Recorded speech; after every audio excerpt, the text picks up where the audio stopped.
Utilisée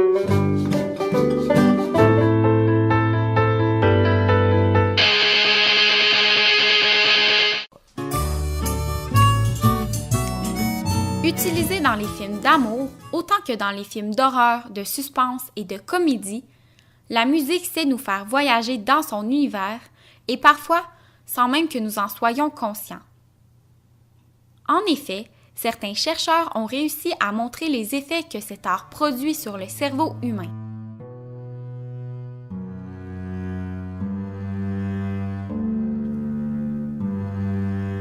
La musique classique aurait par exemple l'effet d'améliorer la concentration et la mémoire car elle stimule les fonctions cognitives du cerveau.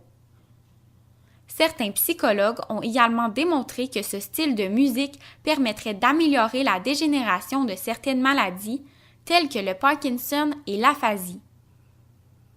La musique est un art qui peut même désormais être utilisé pour nous influencer. En effet, le cerveau humain réagit aux ondes et au rythme qu'elle lui envoie.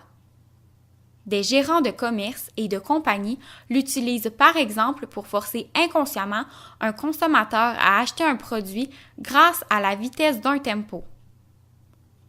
Plus le rythme est lent, plus notre système est détendu, tandis que s'il est rapide, plus l'homme aura le réflexe de se dépêcher et moins il sera porté à consommer. Une étude a notamment prouvé que, dans un restaurant, on a joué le même morceau de jazz, mais à 2 tempos différents. Les clients qui l'ont entendu au rythme de 70 battements par minute sont restés plus longtemps à la table et ont consommé plus de boissons que ceux qui ont entendu le morceau à 92 battements par minute, un tempo nettement plus rapide. La raison de ce comportement est bien simple.